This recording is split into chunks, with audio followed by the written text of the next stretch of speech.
Hello மக்களே, welcome to day 1 30 days saree selling challenge. And இந்த கிளாஸில் நம்ம ஃபஸ்ட் டே 1 இன்ட்ரடக்ஷன் பார்க்க போகிறோம். First start your own business at home. எப்போவுமே ஒரு பிஸ்னஸ் ஸ்டார்ட் பண்ணதும் ஒரு பெரிய கடை வச்சோ அந்த மாதிரியும் நீங்கள் ஸ்டார்ட் பண்ணாதீங்க. உங்கள் வீட்டிலேருந்து ஒரு சின்னதாக ஒரு 10 saree வாங்கி போட்டு இல்லை 10 சுடிதார் ஏதோ ஒரு விஷயம் நீங்கள் பண்ணாலுமே அது உங்கள் வீட்டிலேருந்தே ஃபஸ்ட் ஸ்டார்ட் பண்ணுங்கள். அப்படி தான் நம்மளோட இந்த ஏசி ஃபேஷன் ஹவுஸும் ஸ்டார்ட் ஆச்சு. வீட்டிலேருந்தே சின்னதாக ஸ்டார்டிங்கில் ரீசெல்லிங் ஆரம்பித்தேன். இப்போ ஓனாக வச்சு நடத்துகிற அளவுக்கு வளர்ந்துருக்கு. What is reselling? ரீசெல்லிங்கிறது நம்ம இன்வெஸ்ட்மெண்ட்டே இல்லாமல் வெறும் வாட்ஸ்அப்பில் ஸ்டேட்டஸ் வச்சு நம்ம சப்ளைட்டர்லேருந்து மெட்டீரியல்ஸ் வாங்கி நம்மளோட ப்ராஃபிட் எவ்வளோ வருதோ அதில் 20% 30% எக்ஸ்ட்ரா வச்சு நம்ம சேல் பண்ணி அதிலேருந்து ப்ராஃபிட் பார்க்குறது தான் ரீசெல்லிங்.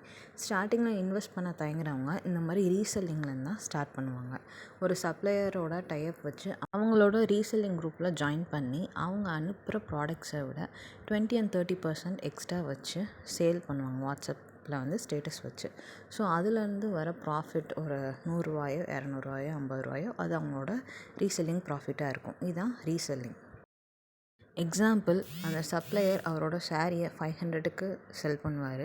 அதை நம்ம 750 250 ருபீஸ் எக்ஸ்ட்ரா வச்சு வாட்ஸ்அப் ஸ்டேட்டஸில் வச்சு சேல் பண்ணுவோம். ஸோ அந்த ப்ராஃபிட்டை அவங்கள செல்லருக்கு நம்ம 500 கொடுத்துட்டு மீதி இருக்க 250 ருபீஸ் நம்மளுக்கு ப்ராஃபிட்டாக கிடைக்கும். ஏன் மோஸ்ட்லி எல்லோரும் சாரீ பிஸ்னஸ் சூஸ் பண்ணுறாங்கன்னா, சாரீக்கு ஹை டிமாண்ட் இருக்குது. மற்ற சுடிதார்ஸ் இருக்கிறத விட சாரீ லவ்வர்ஸ் நிறையா பேர் இருக்காங்க. அதுவும் லோ இன்வெஸ்ட்மெண்ட்டில் நம்ம ஈஸியாகவே ஸ்டார்ட் பண்ணலாம். ஒரு 10 சாரீ வாங்கி கூட நம்மளோட சாரீ பிஸ்னஸை கிளாத்திங் ஃபீல்டில் நம்ம ஜாயின் பண்ணலாம். ரீசெல்லிங் பண்ணுறவங்க இன்வெஸ்ட்மெண்ட்டே இல்லாமல் ஸ்டார்ட் பண்ணுவாங்க. ஏன்னா அவங்க இன்வெஸ்ட் பண்ண பயந்துட்டு. அண்ட் இன்வெஸ்ட் பண்ணி ஸ்டார்ட் பண்ண நினைக்கிறவங்க ஜஸ்ட் 1000 to 5000 எனஃப். ஸ்மாலாக ஸ்டார்ட் பண்ணி பெருசாக க்ரோ பண்ணுறதுக்கு. ஸோ எப்போவுமே இன்வெஸ்ட் பண்ணும்போது ஸ்மாலாக ஸ்டார்ட் பண்ணுங்கள், அதுக்கப்புறம் பெருசாக இன்வெஸ்ட் பண்ணுங்கள். நம்மளோட அடுத்தடுத்த கிளாஸில் சப்ளையர் எப்படி ஃபைண்ட் பண்ணுறது, ப்ரைஸிங் எப்படி விற்கிறது, எப்படி செல் பண்ணுறது, கஸ்டமரை எப்படி ஹேண்டில் பண்ணுறதுன்னு ஒவ்வொன்றா பார்க்கலாம். ஸோ ஃபஸ்ட் டேயில் இந்த இன்ட்ரோடக்ஷன் உங்களுக்கு கரெக்டாக இருக்கும்னு நினைக்கிறேன். அண்ட் அடுத்தடுத்த கிளாஸில் நம்ம நிறையாவே லேர்ன் பண்ணலாம். ஸோ 30 days கோல் மறந்துடாதீங்க. ஃபஸ்ட் பிஸ்னஸ் ஸ்டார்ட் பண்ணுங்கள், ஏர்ன் பண்ணுங்கள். இதோட சக்ஸஸ் ஸ்டெப் ரொம்ப கன்சிஸ்டன்சியாக இருக்கணும், கான்ஃபிடெண்ட்டாக இருக்கணும், பேஷண்ட்டாக இருக்கணும். இன்றைக்கி டாஸ்க் என்னென்னா, உங்களோட பிஸ்னஸ் ஐடியா என்னென்னு சூஸ் பண்ணுங்கள். எந்த சாரீ டைப் நீங்கள் சேல் பண்ண போகிறீங்கன்றதையும் சூஸ் பண்ணுங்கள். ஏன் பிஸ்னஸ் ஐடியா சூஸ் பண்ணுங்கன்னு சொல்கிறேன்னா, இது ஒன்லி கிளாத்திங் பிராண்டுக்கான மட்டும் இல்லை. நீங்கள் எந்த பிஸ்னஸ் ஸ்டார்ட் பண்ணணும்னு நினச்சாலும் ஃபஸ்ட்டு ஸ்டார்ட் பண்ணணும்.